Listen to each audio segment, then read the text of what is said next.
Vamos meditar no capítulo 9, do verso 1 até o verso 27. Não se espante por termos que cobrir um capítulo todo, nós fizemos isso semana passada, e é necessário para que nós entendamos o que Paulo quer dizer. Não dá para fracionar, tá bom? Não dá para a gente cortar. Então, Paulo, no capítulo 9, verso de 1 a 27, só abrir aqui o sermão.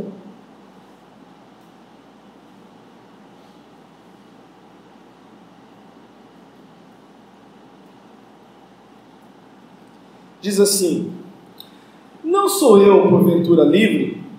Não sou apóstolo? Não vi Jesus, nosso Senhor? Acaso não sois fruto do meu trabalho no Senhor? Se não sou apóstolo para outrem, certamente eu sou para vós outros, porque vós sois o selo do meu apostolado no Senhor. A minha defesa perante os que me interpelam é esta: não temos nós o direito de comer e beber? E também o de fazer-nos acompanhar de uma mulher irmã, como fazem os demais apóstolos e os irmãos do Senhor e Cefas? Ou somente eu e Barnabé não temos o direito de deixar de trabalhar? Quem jamais vai à guerra à sua própria custa? Quem planta a vinha e não come do seu fruto? Ou quem apacenta o rebanho e não se alimenta do leite do rebanho? Porventura falo isto como homem, ou não diz também a lei? Porque na lei de Moisés está escrito: não atarás a boca ao boi quando pisa o trigo. Acaso é com bois que Deus está preocupado? Acaso é com bois que Deus se preocupa? Ou é seguramente por nós que ele o diz, certo que é por nós que está escrito, pois o que lavra, cumpre fazê-lo com esperança, e o que pisa o trigo, faça na esperança de receber a parte que lhe é devida. Se nós vos semeamos as coisas espirituais, será muito recolhermos de vós bens materiais? Se outros participam desse direito sobre vós, não o temos nós em maior medida? Entretanto, não usamos desse direito. Antes, suportamos tudo para não criarmos qualquer obstáculo ao Evangelho de Cristo. Não sabeis vós, os que prestam serviços sagrados do próprio templo, se alimentam? E quem serve ao altar, do altar tira o seu sustento. Assim ordenou também o Senhor aos que pregam o Evangelho que vivam do Evangelho. Eu, porém, não me tenho servido de nenhuma destas coisas, e não escrevo isso para que assim se faça comigo, porque melhor me fora morrer antes que alguém me anule essa glória. Se anuncio o Evangelho, não tenho que me gloriar, pois sobre mim pesa essa obrigação. Porque ai de mim se eu não pregar o Evangelho. Se o faço de livre vontade, tenho galardão, mas se constrangido, é então a responsabilidade de dispensar o que me está confiado. Nesse caso, qual é o meu galardão? É que evangelizando proponha de graça o Evangelho, para não me valer do direito que ele me dá. Porque sendo livre de todos, fiz-me escravo de todos, a fim de ganhar o maior número possível.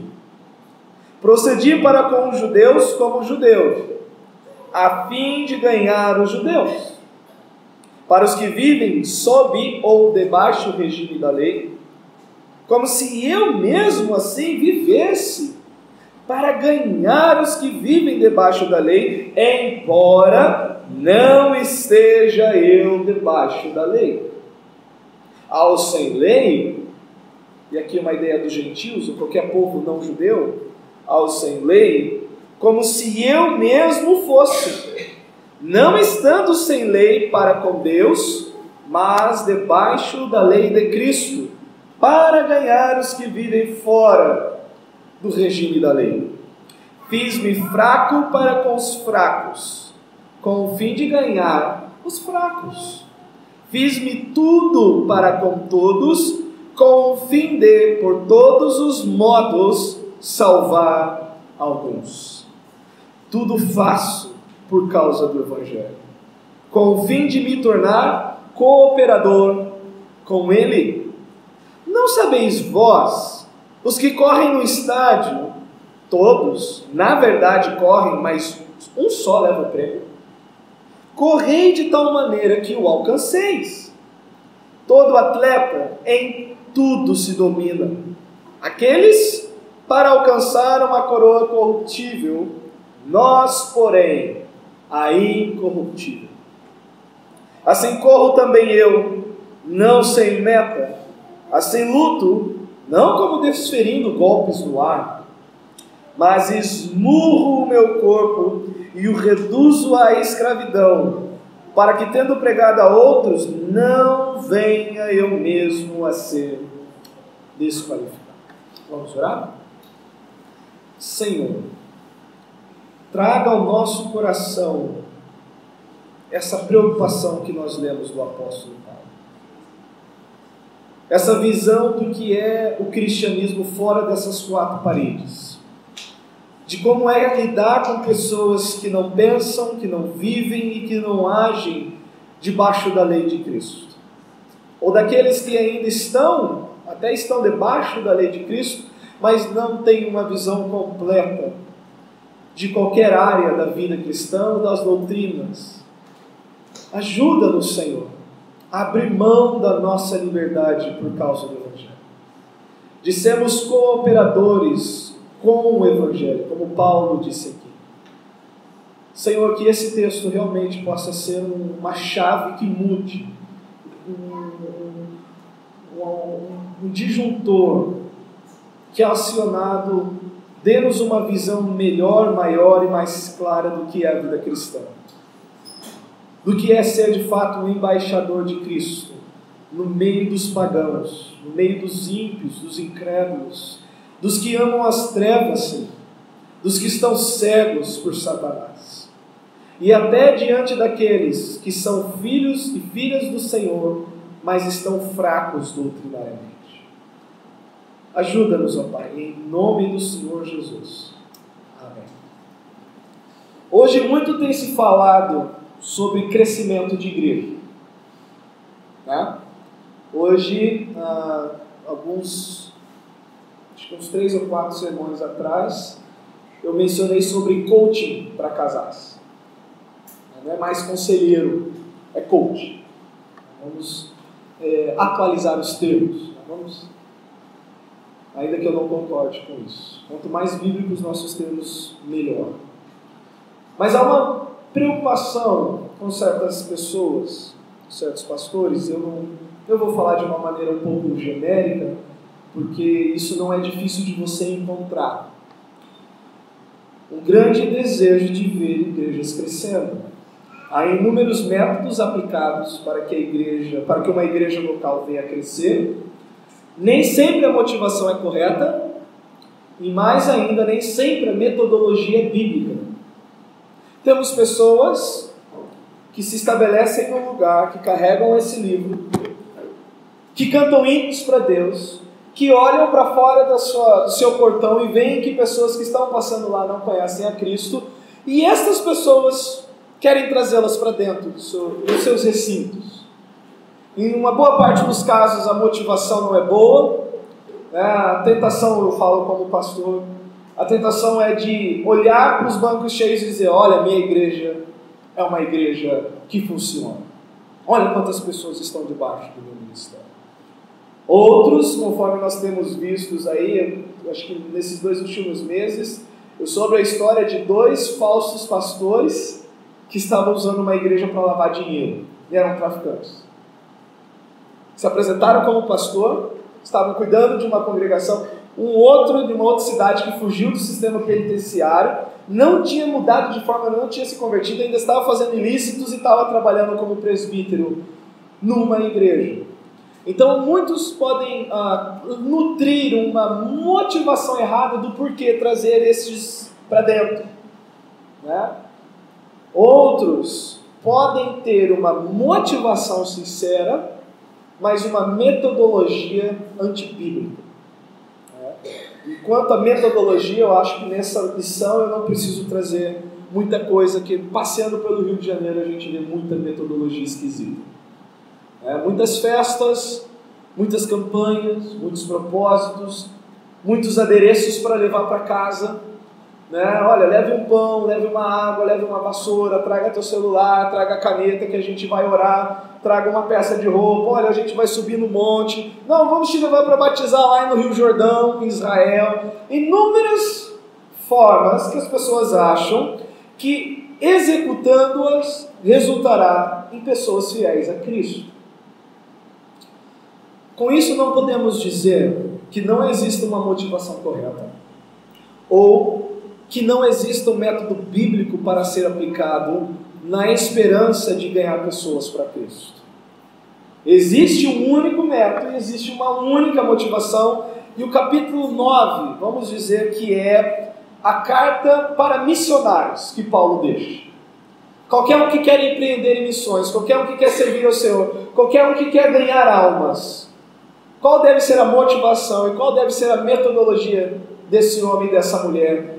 Se você não quiser ler nenhum livro sobre missiologia, leia o capítulo 9, ou melhor dizendo, leia o capítulo 9 e depois vai ler os outros materiais que os missionários escreveram. Capítulo 9, vamos dizer que é o coração missionário de Paulo em prática. Por que ele é um apóstolo? Como que ele exerce o seu apostolado? O que ele fez, o que ele deixou de fazer? E como que isso governava a vida dele de tal forma que ele queria que a igreja tivesse uma visão correta das coisas. O verdadeiro crescimento começa na qualidade e depois na quantidade. Paulo não estava preocupado em fazer bombar primeiramente. Nós vamos ver nos versos 24 até o verso 27, que é aquela ilustração do corredor, e você lendo, fala, o que isso tem a ver com o texto? Paulo está falando várias coisas assim, bem juntinhas, e ele me vem com essa parte aqui. O que isso tem a ver? Na verdade, isso é uma aplicação do capítulo 9 e uma introdução para o que ele vai falar no capítulo 10. No capítulo 10 ele vai dar exemplos de situações na história do povo de Deus que não correram segundo as normas, que não eram determinados, que não se dominavam e que foram desqualificados na caminhada com Deus. E no capítulo 9 ele diz o seguinte, olha, eu procedo assim porque eu mesmo não quero ser desqualificado, porque eu mesmo não quero ir contra aquilo que eu estou anunciando. Mas a pergunta que fazemos é a seguinte, vale tudo para ganhar pessoas para Cristo? Talvez em alguns lugares você ouviria, sim, vale. Vai fazer um bom tempo, eu vi 2 homens numa discoteca distribuindo camisinhas com folhetos evangelísticos. E eles disseram que eles ungiram as camisinhas. Se você estiver duvidando, eu te dou um vídeo para você ver depois, eu posso mandar. E eles dizendo que eles eram radicais, que eles eram loucos por Cristo, que eles estavam lá para ganhar almas, enquanto você está vendo esse vídeo criticando, nós estamos aqui ganhando almas. Será que Paulo iria numa discoteca? Será que Paulo pegaria camisinhas e ungiria e colocaria um versículo ali pensando que na hora H as pessoas não iriam conseguir realizar o ato sexual e pensariam que foi por causa que recebeu a camisinha de um cristão? Outros pastores que se vestem de Chapolin, de Batman, de Super-Homem e fazem do culto um picadeiro. E outros que não têm uma língua sadia para tratar de assuntos de casais. Nós temos inúmeros casos de pessoas que acham que vale tudo por causa do Evangelho. E talvez vão ter uma surpresa no final. Temos a liberdade de fazer qualquer coisa. Paulo falou isso no capítulo 8. Nós somos livres. Você pode comer docinho de São Cosme da Vila. Semana passada nós vimos sobre isso. Desde que isso não escandalize o seu próximo. Porque não existe outro Deus senão o Deus da Bíblia. Ponto. Mas, com o pretexto de que pessoas venham ser salvas pelo Evangelho. Estou falando do doce, mas Temos a liberdade de fazer qualquer coisa com o pretexto de que pessoas venham ser salvas pelo Evangelho? E Paulo vai nos ajudar no capítulo 9 a ver isso. Nós temos 3 questões a ver aqui. Primeiro, Paulo ele vai falar o seguinte: eu tenho certos direitos, eu tenho certas liberdades com vocês, mas nem por isso eu estou me valendo delas. Capítulo 8 ele fala o seguinte: cristão, você demonstra que você é uma pessoa madura na fé quando você abre mão da sua liberdade para não prejudicar a consciência do mais fraco. Se o fraco te vê comendo comida sacrificada a ídolos e na cabeça dele, se ele entende que isso é uma coisa muito séria, e se você não abre mão de comer comida sacrificada a ídolo, é contra Cristo que você está pecando. Porque nem todos que estão em Cristo têm essa mentalidade. Então a sua responsabilidade é edificação própria, edificação do próximo, é amar o próximo. E aí Paulo no capítulo 9, ele não vai ficar só dizendo, façam isso. Ele vai mostrar, façam o que eu faço. Ele vai dar um exemplo prático da vida dele. Isso que eu estou ensinando para vocês, olha como eu estou pondo em prática até com vocês. E vocês colocam em prática entre vocês mesmos. Então no versículo 1 ao versículo 14, Paulo ele fala dos seus direitos como apóstolo. E a primeira coisa que ele fala no versículo 1 é o seguinte: ele é um homem livre como as pessoas de Corinto. Olha o verso 1. Não sou eu porventura livre? Vocês não são livres? Eu também não sou livre. Cristo não me fez livre? Não tenho eu essa liberdade em Cristo? E uma segunda questão que ele aponta é que algumas pessoas da igreja, e se você pegar no capítulo 1, você vai saber que não é coisa da cabeça do apóstolo, eu sou de Paulo, eu sou de Apolo, eu sou de Pedro, eu sou de Cristo, né? Algumas pessoas estavam questionando se Paulo de fato era um apóstolo legítimo.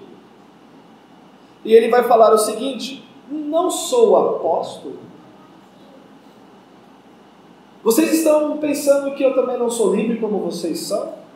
Além dessa posição que eu tenho em Cristo, Cristo me deu uma outra posição, que é de ministro do Evangelho. Ele me fez apóstolo. E ele faz a seguinte pergunta, ou a terceira pergunta: não vi eu Jesus, nosso Senhor?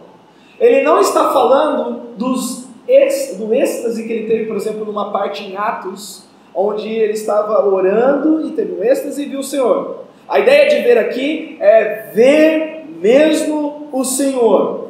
E isso aconteceu na sua trajetória até Damasco. Quando ele estava procurando encarcerar cristãos, ele diz: eu vi o Senhor. E ele vai falar isso em 1 Coríntios 15, depois de ter aparecido para os apóstolos, depois de ter aparecido para mais de 500 irmãos, e ele diz: para mim, e da último, para mim, como um fora de tempo. E a ideia de último ali é a ideia de que ele não apareceu para mais ninguém. Ninguém vai poder dizer depois do apóstolo Paulo: eu vi o Senhor Jesus.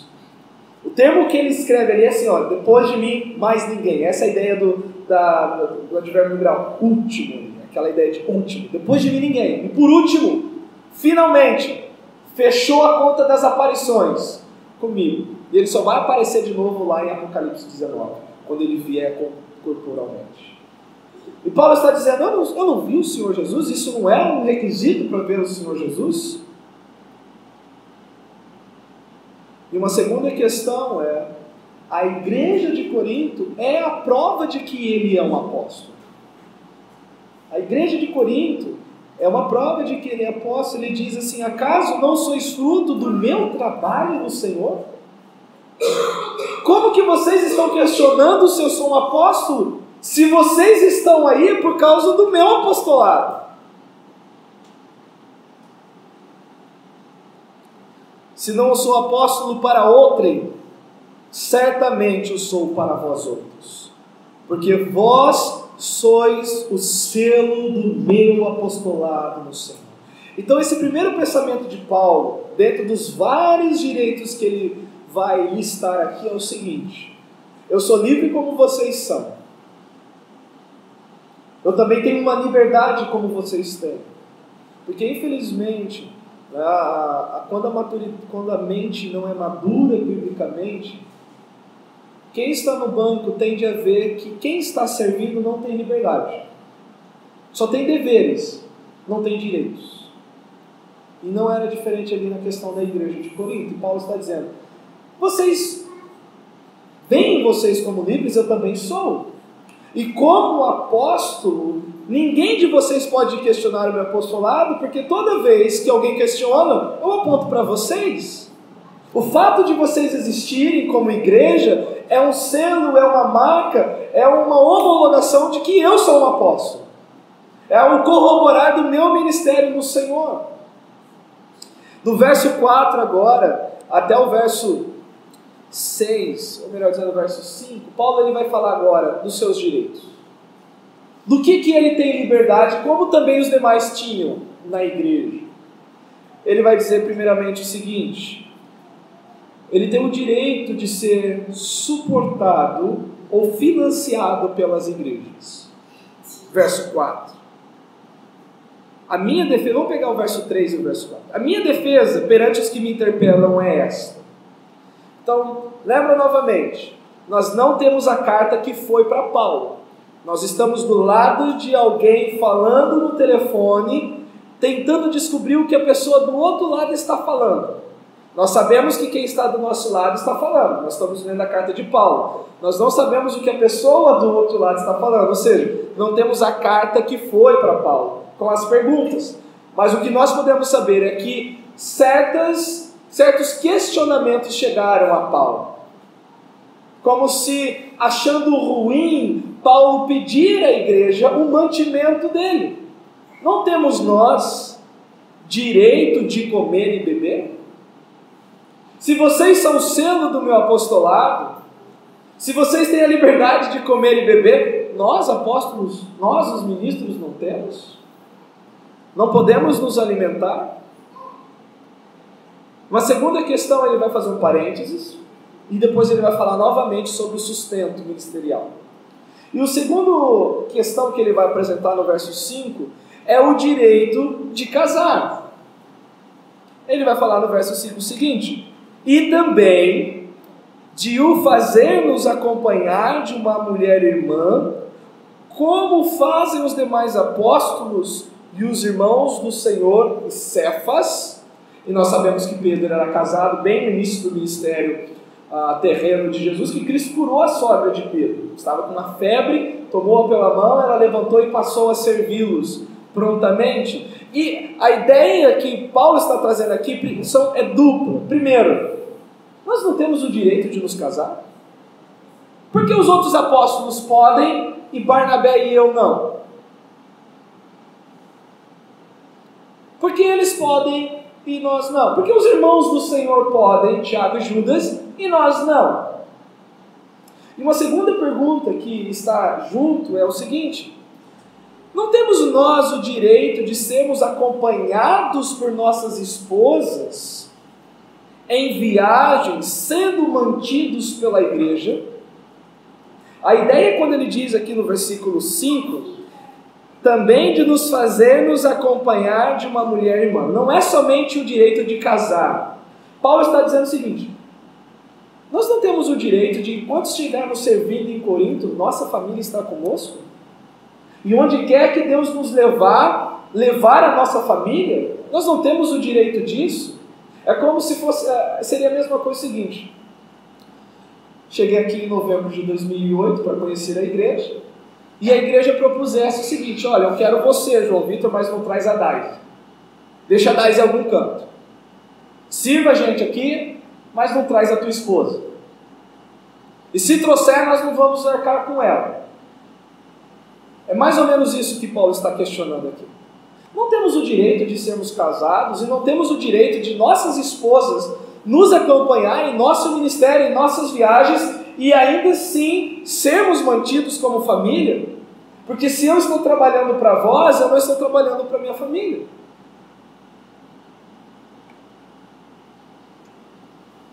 E aí novamente Paulo fecha esse direito que ele está falando, e ele volta a falar de uma maneira mais extensa do cuidado que a igreja deveria ter com ele. Vale lembrar que era comum entre os gregos, qualquer pessoa que discursasse cobrasse pelos seus discursos. Paulo, ele não está se valendo dessa cultura. Ele não está ali meramente como uma pessoa que discursa, que dá prédicas, que prega, e por causa disso, como era costume da cultura, exigia um certo tipo de recompensa financeira. Não é essa a mentalidade de Paulo. Paulo, ele está falando o seguinte: porventura, vocês não podem manter o meu ministério? Não tenho o direito de exigir isso de vocês?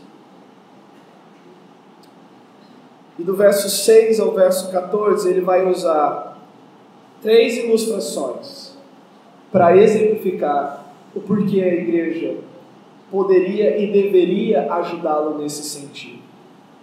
A primeira ilustração, ele fala o seguinte: tal como aqueles que se valem do trabalho prestado, eu também posso exigir isso de vocês. E ele vai usar exemplo do soldado, do viticultor e do pastor de animais. Ele usa 3 exemplos para deixar claro que isso é algo comum em qualquer instância. Verso 6. Ou somente eu e Barnabé não temos o direito de deixar de trabalhar. Os outros podem deixar de trabalhar secularmente para servir, mas Barnabé e eu não. Nós temos que continuar fazendo tendas. E aí ele começa a fazer certas perguntas para que as pessoas possam pensar. Primeiro, quem jamais vai à guerra à sua própria custa? Que soldado que, quando alistado, financia o seu próprio trabalho? Segunda ilustração, a segunda pergunta que Paulo faz é: quem planta vinha não come do seu fruto? Seria a mesma coisa que eu plantar o pé de laranja que eu estou ali cultivando e o pé de acerola aqui atrás, ver, dar fruto e não comer. E achar que porque não tenho direito. Lógico que eu tenho direito. Eu plantei, eu cuidei, eu fiz crescer. E o terceiro exemplo: ou quem apacenta o rebanho não se alimenta do leite do rebanho? Então, até o versículo 7 são as 3 ilustrações para fazer valer esse direito de Paulo. Paulo, ele não estava sendo um mercadejante da fé, conforme Pedro vai dizer. Não estamos como tantos outros, ou mesmo Paulo vai falar no 2 Coríntios, mercadejando a fé como alguns. E eu sei que hoje, como a mentalidade escorrega fácil para esse lado. Nós temos pessoas que usam o púlpito para se enriquecer, com motivos escusos mesmos.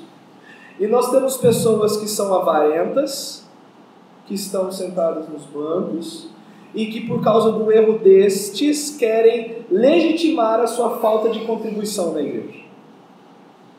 E a segunda questão que pensam é justamente isso. Eu cansei de ouvir pessoas que dizem: não, o pastor e a sua família têm que trabalhar. Paulo trabalhava.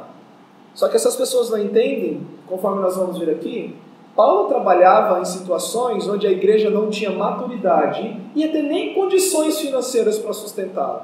Ele falou isso para a igreja de Filipos? Não. Que por inúmeras vezes o ajudou e o acompanhou em suas finanças. Mas Paulo, e nós vamos ver aqui na sequência, Paulo abriu mão desse direito porque a igreja não tinha uma mentalidade sadia e ele sabia que se ele chegasse e exigisse esse direito, isso seria um empecilho para o evangelho naquele lugar. E depois eu vou trazer certos exemplos mais contemporâneos para a gente poder ver essa questão. O segundo princípio, o segundo exemplo que Paulo vai trazer sobre a responsabilidade da igreja, pelo menos aqui é só uma questão pontual dele com a igreja de Corinto, ele vale-se do princípio mosaico. Olha o verso 8. Porventura fala isso como um homem? A ideia é: vocês acham que eu estou falando isso só porque é algo natural? Ou Deus não tem o dedo nisso? E ele vai dizer o seguinte: ou não diz também a lei? E aí ele cita Deuteronômio 25:4. Porque na lei de Moisés está escrito: não atarás a boca ao boi quando pisa trigo. Então, quando o boi estivesse pisando o trigo, quem estivesse cuidando do boi não poderia fechar ou impedir com que o boi se alimentasse do trabalho que ele estava realizando. Então ele diz, isso não é somente algo comum de um soldado ser pago para lutar, de um viticultor usufruir da sua vinha e de um pastor usufruir do seu rebanho. Não é algo simplesmente comum ou entre nós. Deus mesmo apontou isso. Que aqueles que estão servindo não devem ser privados daquilo que eles estão fazendo. E aí ele faz a pergunta, acaso é com bois que Deus se preocupa? Ou com o princípio que está por trás disso? E esse princípio vai aparecer depois em 1 Timóteo capítulo 5. Ou é seguramente por nós que ele diz, certo que é por nós que está escrito, o que lavra, cumpre fazê-lo com esperança. O que pisa o trigo, faça na esperança de receber a parte que lhe é devida. Ninguém trabalha de graça. Essa é a ideia, fazer ele na parte que lhe é devida. Se nós vos semeamos as coisas espirituais, será muito recolhermos de vós bens materiais. Ele vai repetir isso em Gálatas, por exemplo. Vamos para Gálatas capítulo 6, Gálatas capítulo 5.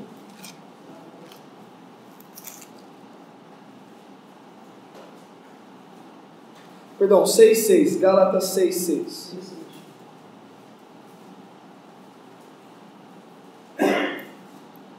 Do 6 ao 10. Paulo, mesmo princípio aqui, mesma ideia.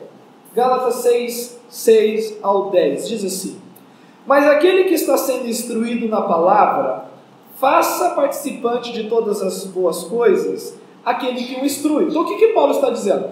Se alguém está te ensinando biblicamente, se você tem um líder aí, participe de todas as coisas boas dessa pessoa. Não vos enganeis, de Deus não se zomba, pois aquilo que o homem semear, isso também se fará. Porque o que semeia para a sua própria carne, da carne colherá a corrupção, mas o que semeia para o Espírito, do Espírito colherá a vida. E não nos cansemos de fazer o bem, porque a seu tempo ceifaremos e não desfaleceremos. Por isso, que é uma conclusão de tudo que foi falado, enquanto tivermos oportunidade, façamos o bem a todos, vírgula, mas principalmente os da família da fé. Volta aí para 1 Coríntios. Paulo está novamente falando, eu tenho o direito de ser sustentado por vocês. Eu trabalhei, fundei essa igreja, ganhei vocês para Cristo. E seria muito exigir que, se por acaso minha esposa estivesse comigo, ela também não pudesse ser sustentada. Seria uma agressão a vocês eu deixar de trabalhar fazendo tendas para ser mantido por vocês? Verso 12. Se outros participam desse direito sobre vós, Paulo está falando de outros líderes que estavam sendo sustentados pela igreja de Corinto, não o temos nós em maior medida, porque nós fundamos a igreja. Seria a mesma coisa que se o pastor Nilo estivesse vivo aqui hoje, né? E se porventura ele aposentasse no Brasil, e se acontecesse alguma coisa que ele dependesse de pessoas, seria a mesma coisa que ele chegasse e dissesse assim, será que a igreja Primeira Batista Regular de Rio de Janeiro não pode me ajudar com o salário para eu me manter? Será que seria uma afronta para nós manter esse missionário que trabalhou anos aqui? Eu seria um filho do diabo se eu brigasse com a igreja para não sustentar esse homem. É isso que Paulo está dizendo aqui. Porventura eu não posso receber isso de vocês? Entretanto, não usamos desse direito, antes suportamos tudo para não criarmos qualquer obstáculo ao Evangelho. Não sabeis os que prestam, e aqui vem o terceiro e último exemplo. Ele vai falar dos que ministram, e ele vai trazer no final o peso que é a ordem do Senhor. No final é a autoridade, ele não está trazendo autoridade principalmente porque ele fundou a igreja, porque é senso comum, universal de que o trabalhador que trabalhou receba pelo seu trabalho. No final ele vai dar a cartada, o Senhor mandou. O Senhor Jesus ordenou isso. Não sabeis vós, os que prestam serviços sagrados do próprio templo se alimentam? Os levitas comiam o quê? De onde vinha o alimento dos levitas, dos sacerdotes? Desde o tabernáculo até o templo de Herodes. Não mudou. Eles não eram autorizados a trabalhar fora do ministério para que eles se dedicassem totalmente ao ministério sacerdotal e o próprio serviço ministerial que os mantinha. E quem serve o altar? Do altar tira o seu sustento. Você depois pode ler Levítico que algumas das ofertas, algumas das ofertas, o ofertante repartia o que era trazido com quem executava o serviço sacerdotal. E aí ele vai terminar no verso 14. Assim ordenou também o Senhor aos que pregam o Evangelho que vivam do Evangelho. A cartada final de Paulo é essa. Não é algo que eu estou impondo a vocês. É algo que o Senhor ordenou. Mas a pergunta está, aonde que Cristo ordenou isso? Eu já cansei de ouvir gente falando isso. Isso não está em nenhum lugar. Geralmente alguns que querem deturpar Paulo. Tá vendo? Paulo ensinava coisas contrárias a Jesus. Nós vamos ler dois textos. O primeiro está em Mateus 10:10.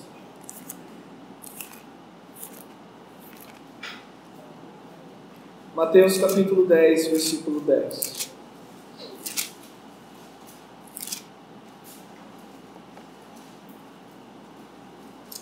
Vamos pegar o 9 e 10. Jesus está dando instrução para os 12 e é o primeiro envio missionário, o primeiro teste missionário destes 12, em que eles deixarão de ser chamados discípulos e serão chamados apóstolos, porque Cristo os enviou. E note, não vos provereis de ouro, nem de prata, nem de cobre nos vossos cintos. O que isso significa? Vocês não vão levar coisas para manterem, para que vocês se mantenham. Então a pergunta é, como que nós vamos nos manter nesse serviço?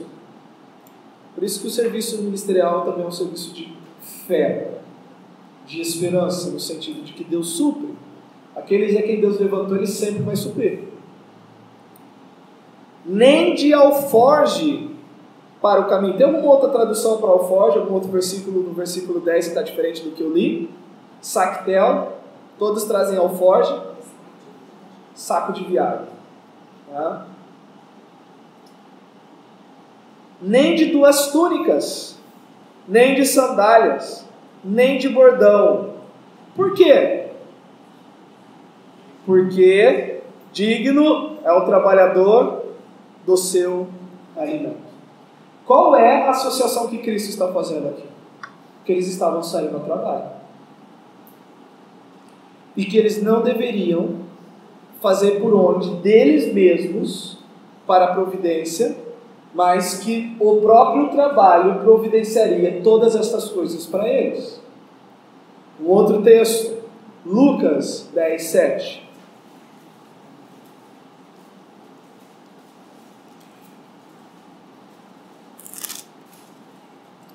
Nesse aqui é a missão dos 70. Lá foram os 12, aqui são os 70 enviados. Mesmo princípio.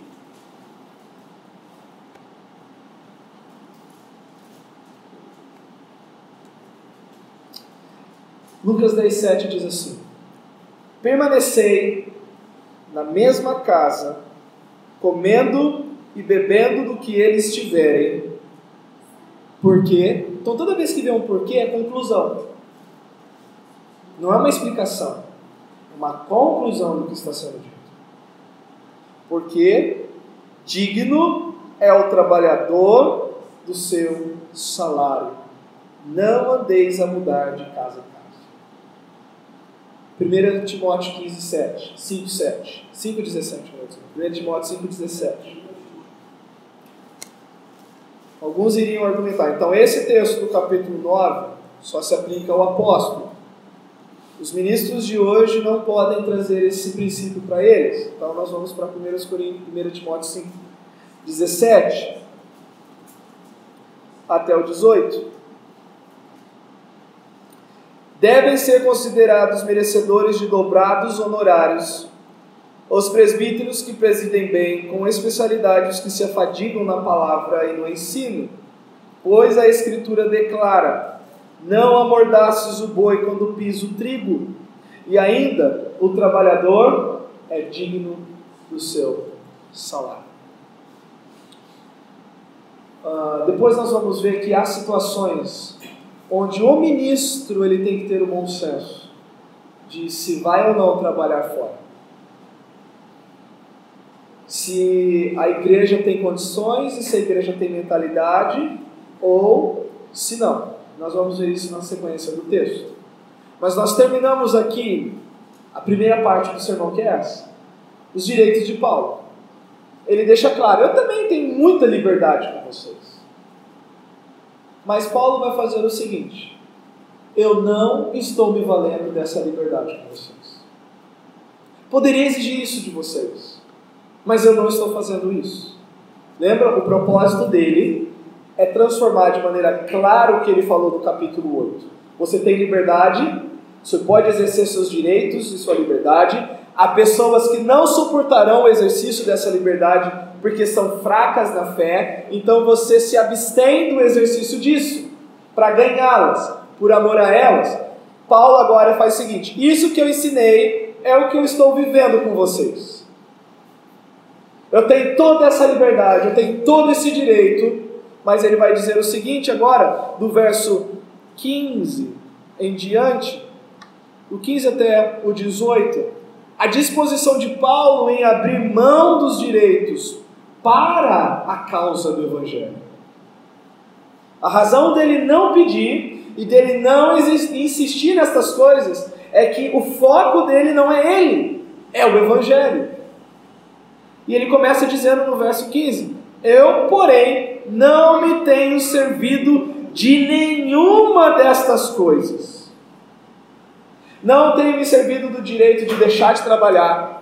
Não tenho me servido do direito de andar com uma mulher irmã e ser sustentado pela igreja. Não tenho me servido do direito de ser sustentado por vocês. Eu não estou fazendo caso disso. Eu abri mão por vocês. Temos 3 questões aqui. Primeiro, abrir mão da sua liberdade. O verso 15 e o verso 16, Paulo, ele não estava reclamando o seu direito. Ele não falou o seguinte: olha, eu estou ensinando que eu tenho o direito de todas estas coisas, agora me deem. Não é isso que Paulo está dizendo. Paulo está dizendo o seguinte: eu tenho direito a todas estas coisas e eu não estou escrevendo para que vocês me deem. Pelo contrário, eu estou abrindo mão dessas coisas. Versos 15 a 16. Eu, porém, não me tenho servido de nenhuma destas coisas e não escrevo isso para que assim se faça comigo. Eu não estou constrangendo vocês. Eu não estou jogando na cara de vocês. Pelo contrário, porque melhor me fora morrer antes que alguém me anule essa glória. Se anuncio o Evangelho, não tenho do que me gloriar, pois sobre mim pesa essa obrigação, porque ai de mim se eu não pregar o Evangelho. Paulo não estava reclamando o seu direito, mas ele estava dizendo que servir a igreja de Corinto nessa configuração para ele era uma glória. Para ele era motivo de orgulho dizer: olha, eu estou servindo esta igreja sem receber nada em troca. Mas depois Paulo vai tratar essa expressão. Então Paulo está legitimando, nós nos sentimos orgulhosos porque estamos fazendo o correto. Não é isso. Paulo ele está argumentando o seguinte: não pense que eu estou exigindo, pelo contrário, para mim isso é um privilégio, é uma honra, é uma glória fazer da maneira como eu estou fazendo. E agora Paulo ele vai falar qual é o propósito dele abrir mão dessa liberdade. No verso 12, nós já passamos essa parte, mas no verso 12 ele apresenta a primeira razão. Por que ele abriu mão? Se outros participam desse direito sobre vós, não temos em maior medida, entretanto, não usamos desse direito. E se você quiser ler depois desse capítulo, risca quantas vezes aparece o termo direito e dever. Direito e dever. Entretanto, não usamos desse direito. Antes, suportamos tudo. E a primeira razão é essa: para não criar qualquer obstáculo ao Evangelho de Cristo. Quando então é lícito o ministro abrir mão do seu cuidado da igreja? Resposta: quando o exercício disso pode ser uma grande pedra de tropeço para o Evangelho. E Paulo estava dizendo isso aqui. Se eu chegar e pedir isso para vocês, os outros dois grupos que não vão com a minha cara, o de Paulo, o de Pedro, o de Apolo, os três, não, Pedro, de Apolo e de Cristo, vão cair em cima de mim. Para que não haja nenhum empecilho ao Evangelho, eu abri mão. Para que isso não soe de maneira negativa na proclamação do Evangelho, eu abri mão disso. E a segunda razão está no verso 15. Eu, porém, não tenho me servido de nenhuma dessas coisas, escrevo isso, não escrevi isso para que se faça assim comigo, porque melhor fora morrer do que alguém me anule essa glória.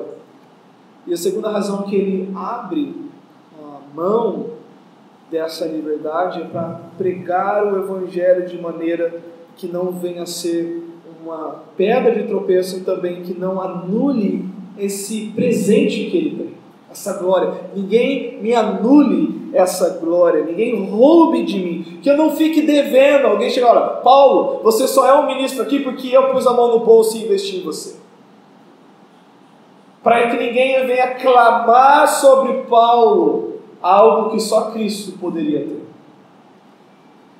Essa é a sabedoria de Paulo colocada em prática. E a terceira, a motivação evangélica de Paulo.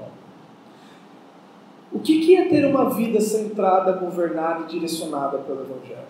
Eu não quero que você pense nesse termo como um termo difícil, o pastor falou difícil. Vida centrada e voltada no Evangelho.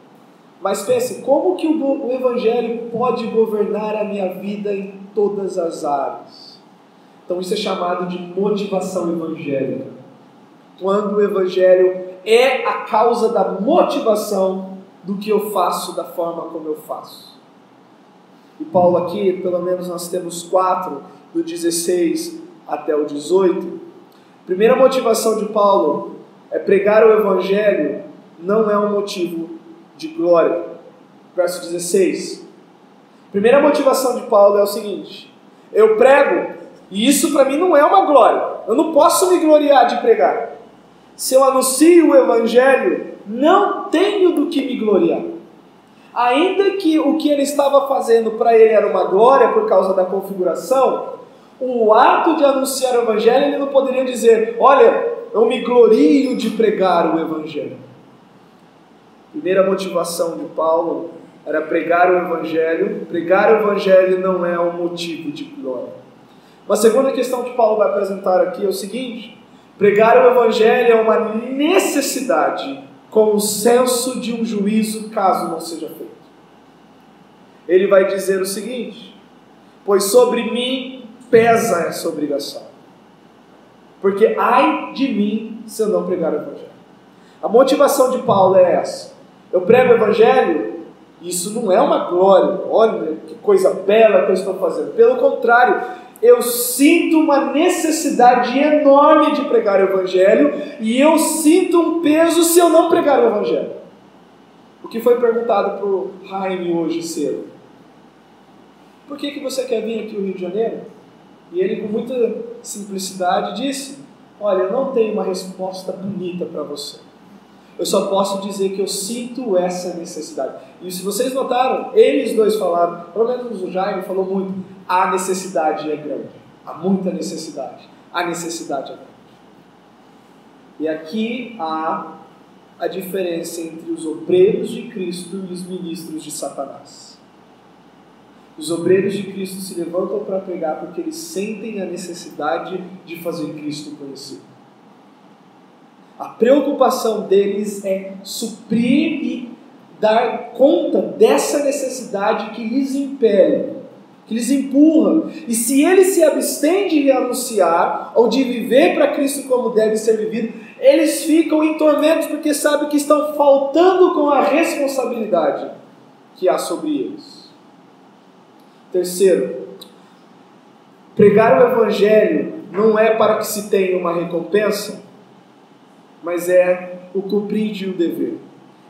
Ele vai dizer o seguinte, no verso 17, lembra? São condições, são situações hipotéticas, e ele está dando o resultado de cada situação hipotética. Se o faço, ou seja, se eu prego o Evangelho de livre vontade, tenho galardão. Ou seja, se eu faço por altruísmo, eu posso exigir algo. Olha, eu estou fazendo um favor, né? Então isso me confere algum tipo de reconhecimento. E Paulo está dizendo, se essa fosse a minha motivação, eu poderia exigir algum tipo de recompensa, eu poderia demandar algum tipo de galardão, mas o que ele vai dizer?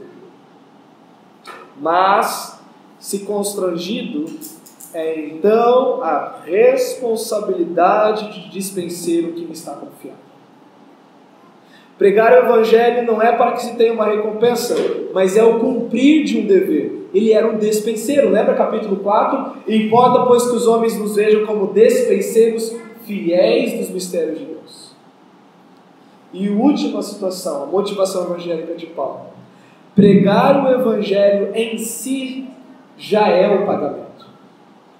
Poder anunciar o Evangelho já é uma recompensa.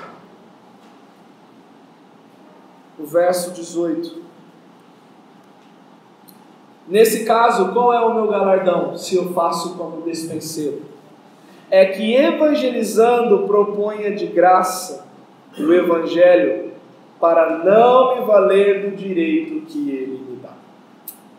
Então nós vimos o direito de Paulo.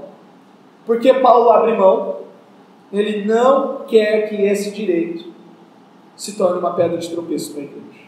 E por último, ele expande as situações aonde ele aplicou mais amplamente esse princípio de viver para o Evangelho, de abrir mão de liberdades para que o Evangelho avance. E aí praticamente é a última parte do nosso sermão, do verso 19 até o verso 23. Paulo vai dizer o seguinte: porque sendo livre de todos, fiz-me escravos de todos, a fim de ganhar o maior número possível. Lembra o que eu falei na liturgia sobre o texto de Atos? Olha, vai ter um momento em que eu quero que vocês pesquem, e esse é o momento. O que Paulo fez lá no templo, que ele não precisava fazer, mas ele fez se fazendo como judeu, mas não se colocando debaixo da lei, porque ele está debaixo da lei de Cristo. E aqui nós temos essa aplicação, uma ilustração, melhor dizendo, tirada daquele texto. Fez-se escravos de todos, mesmo sendo livre, com um propósito claro: ganhar o maior número de pessoas possível. Vale tudo para ganhar pessoas? Será que Paulo era pragmático? Os meios justificam os fins? Eu quero que pessoas ouçam a Cristo, então eu vou fazer de qualquer jeito, de qualquer maneira. E esta é uma porção do capítulo que infelizmente e erroneamente tem sido retirada do contexto. Olha, eu vou lá viver com os caras que andam de bike, né, de Harley Davidson, então eu vou me tatuar, vou ficar barbado para ganhá-los para Cristo. Será que é isso que Paulo está falando aqui? Primeira concessão, ou o princípio geral é: eu sou livre de todos. Sou livre de todos, mas escolhi me fazer servo de todos, para ganhá-los para Deus. E daqui em diante você já pode pensar em como que isso é feito na sua vida. Quem você é em Cristo e o que você é em Cristo para ser diante das outras pessoas. Os exemplos do seu proceder, e são 5 aqui, 4 melhor dizendo. Primeiro ele diz que para com os judeus, ele se fez judeu, mas Paulo era judeu. Ele era judeu. judeu, da tribo de Benjamim, hebreu de hebreus, contra o fariseu. Ele era. E no seu trato com os judeus, ele procedeu como um judeu, mas não se colocando debaixo da lei. E depois vai ter mais pontos claros, eu vou usar missionários da nossa época em situações para ilustrar isso. O segundo caso que Paulo diz é que aos sem lei, aos gentios, aos que não conheciam a Torá, ele viveu no meio dessas pessoas como se não existisse a Torá, mas debaixo da lei de Cristo. Ele tem um terceiro grupo aqui, os fracos. Que nós também não podemos esquecer dos fracos. Os fracos, os fracos na fé são um campo missionário. Tá? Pessoas que não têm um entendimento mais maduro da fé, nós não estamos aqui para pisar nelas, mas para ajudá-las a chegarem mais perto de Cristo. Tá? E às vezes você lidar com um fraco na fé demanda paciência, demanda jogo de cintura, mas demanda principalmente amor. Se você ama a Deus, você vai amar um fraco na fé. Não vai sair chutando, não vai sair brigando, não vai sair nada. Você vai ter paciência de ouvir, você vai ter paciência de descer até o nível de conhecimento dessa pessoa para trazê-la até o nível do seu conhecimento. Aos fracos, eu estou parafraseando praticamente do verso 19 até o verso 23, procedi para com os judeus como judeu a fim de ganhar os judeus. Capítulo 21 de Atos está aí para isso. Para com os que vivem sob o regime da lei, como se eu mesmo assim vivesse, como se, não é que ele se fez, para ganhar os que vivem debaixo da lei, embora não esteja eu debaixo da lei. Ele sabia o limite da questão. Aí ele vai falar do segundo grupo. Ao sem lei, como se eu mesmo não fosse, não estando sem lei para com Deus, mas debaixo da lei de Cristo. Qual o propósito? Não para ser descolado, não para ser diferentão, mas para ganhar os que vivem fora do regime da lei. Terceiro grupo, de como ele abriu mão da liberdade dele. Fiz-me fraco para com os fracos. E para uma pessoa forte isso é um desafio, ser humilde. Se você é uma pessoa forte na fé, ou madura, ou perfeito, como Paulo usa a expressão, nós que somos perfeitos temos essa mentalidade, significa que você se fazer como fraco é humilhar si mesmo, é ter paciência, é se abaixar diante da pessoa, é procurar servir. Fiz-me fraco para com os fracos, com o fim de ganhar os fracos. E aí vem o quarto e geral. Fiz de tudo para com todos, com o fim de, por todos os modos, salvar alguns. Tudo faço por causa do Evangelho, com o fim de me tornar cooperador com ele. Então nós temos dois tipos de pessoas que frequentam a igreja. Nós temos aquelas pessoas que cooperam com o Evangelho, e nós temos aquelas pessoas que são uma pedra de tropeço para o Evangelho. Nós temos aqueles que abrem mão dos seus direitos e vivem uma vida cristã com o intuito de edificar e de fazer Cristo glorioso na sua vida. E nós temos pessoas que não querem viver para Deus e nem para as outras e querem viver só para si mesmos. E o que é isso? Tudo faço por causa do Evangelho. Eu vou trazer alguns exemplos aqui. Os irmãos lembram do pastor Ricardo? O pastor Ricardo que está aí em Berilo, que estava no Amazonas, que veio aqui na igreja, que mostrou o seu testemunho, que contou a sua história. O que seria fazer tudo por causa do Evangelho? Eu vou pegar um exemplo dele. Primeira semana dele lá, o que fizeram com ele? Colocaram a cabeça de um macaco na mesa. E sabendo que localmente isso é um ato de extremo carinho para quem foi hospedado, é praticamente o pernil, o peru, né, o melhor deles lá, o tracajá. Acho que vocês viram um vídeo da tartaruga sendo cozida pelo casco, borbulhando e tudo lá dentro. Você comeria? Se você estiver ali por causa do Evangelho, você vai comer.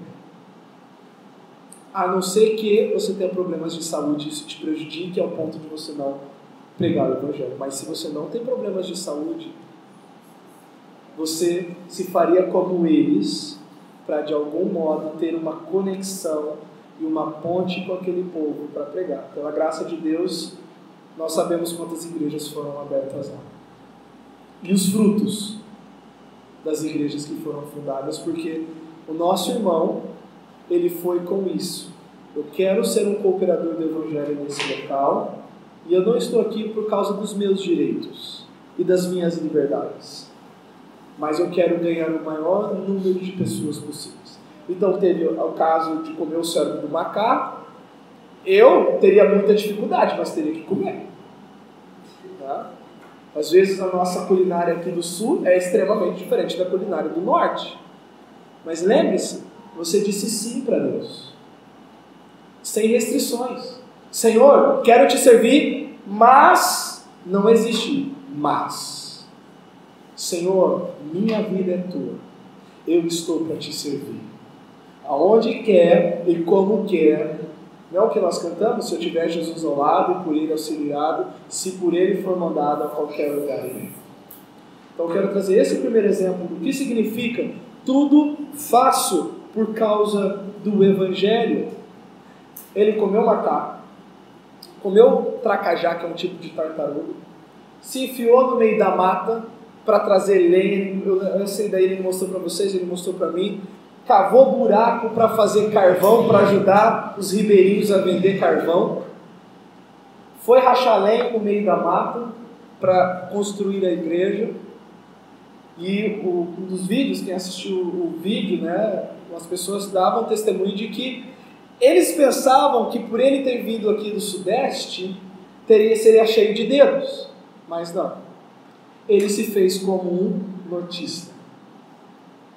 Tudo faço por causa do Evangelho. Eu vou pegar o Francisco e o Romildo, que foram lá para o Vale de Jequitinhonha e tomaram um garapa. Eu não vou tomar essa água com açúcar. Por que não? Você está aqui para servir ou ser servido?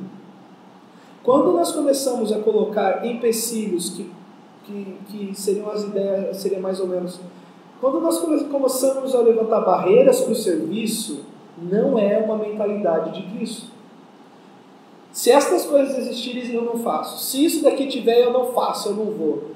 Lembre-se, você foi comprado por Cristo. Você é um embaixador. Não tem meu. Todos os direitos que você tem giram em torno do Evangelho, não em torno de você. Tudo faço por causa do Evangelho. Segundo exemplo, você já ouviu falar de Hudson Taylor e Charles Studd? Hudson Taylor foi o pioneiro para missionário de missões na China.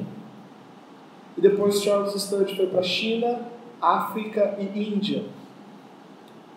E imagina esses irmãos chegando naquela terra e querendo viver somente como ingleses. Quero tomar meu chá. Quero andar de terra. Quero isso e quero aquilo. A história conta que eles se caracterizaram como chineses. Moraram como chineses. Comeram como chineses. Falaram como chineses. Sem deixar de ser cristão. Tudo faço por causa do Evangelho. O que dizer então dos missionários entre os índios? Morando em ocas. Tá? Os pais da Bia, esposa do Breno, muito tempo morando em ocas, não morando em casinhas de alvenaria. Sem banheiro, sem luz elétrica, tudo igual os índios. Por causa do Evangelho. Trata-se de fazer como eles, não naquilo que fere o Evangelho, mas naquilo que pode ser um ponto de encontro ou uma porta aberta para trabalhar o Evangelho.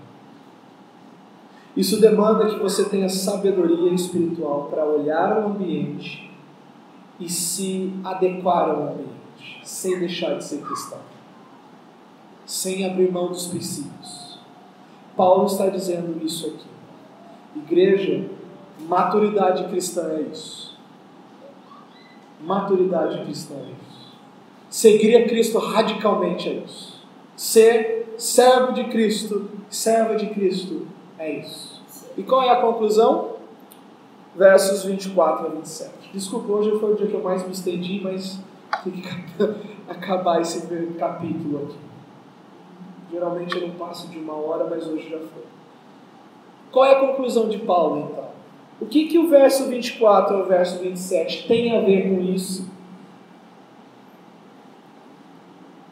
Verso 24 diz: Não sabeis, vós, os que correm no estádio, todos na verdade correm, mas um só leva o prêmio?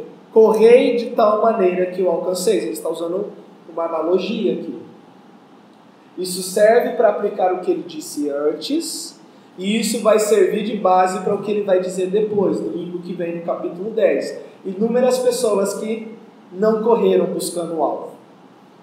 Então a primeira coisa que nós aprendemos com o verso 24 é o seguinte: devemos ser determinados na causa do Evangelho. Paulo está dizendo o seguinte: o atleta ele é determinado.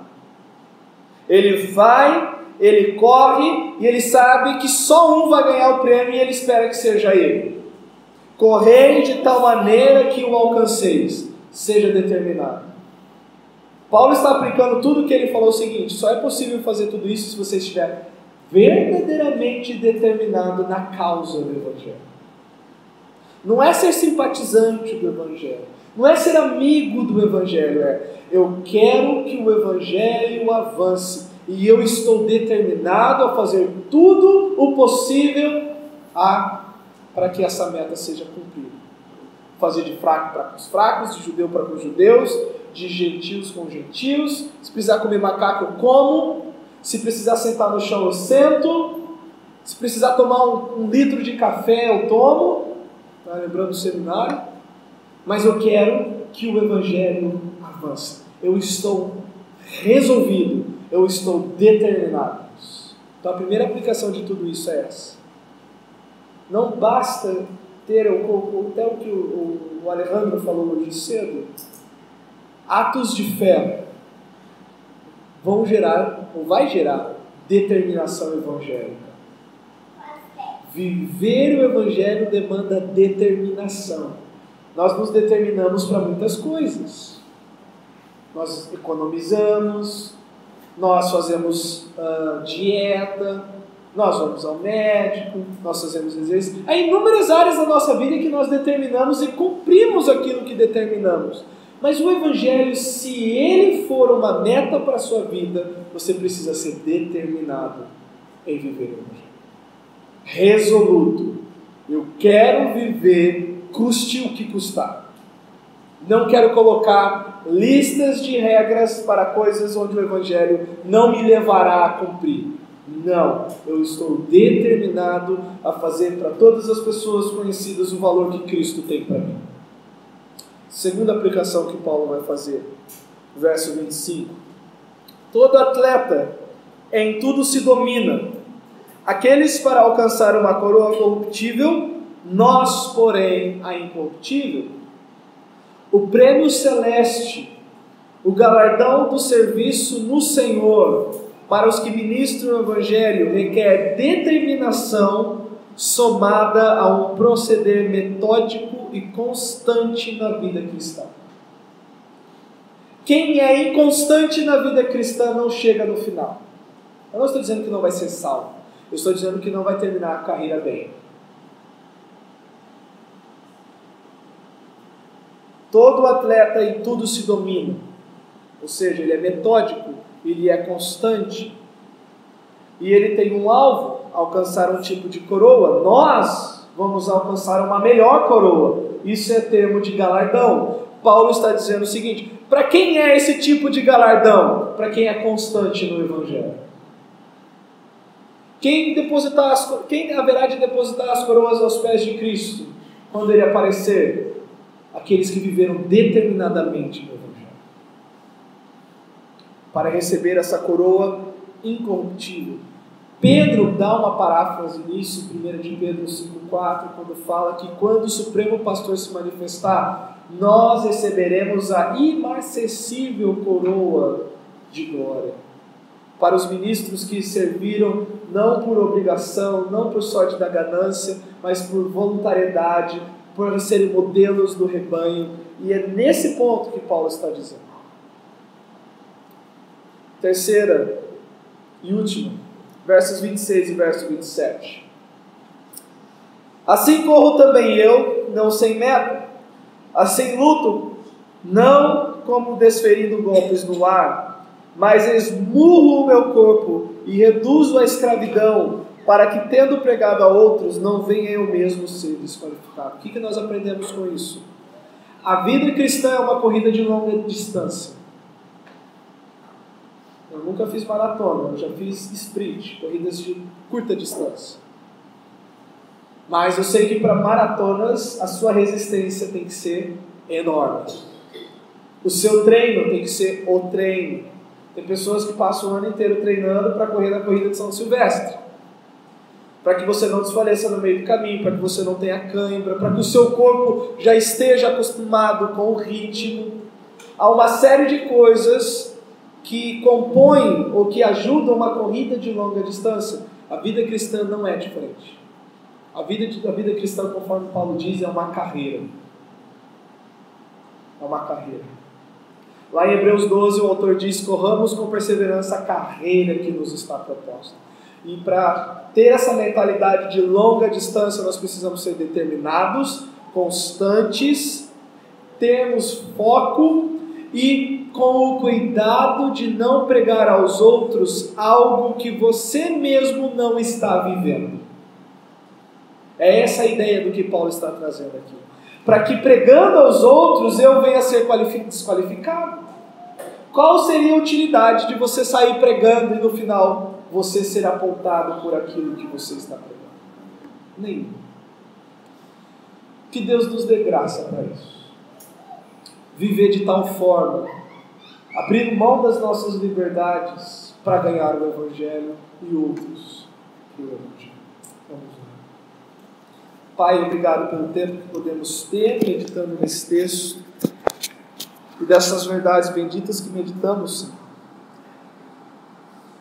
Às vezes só está na nossa língua o dizer que Jesus Cristo é o nosso Senhor, mas o nosso coração não demonstra isso às vezes quando nós colocamos requisitos, demandas, limites, onde o nosso querer vem primeiro em detrimento do querer do Senhor.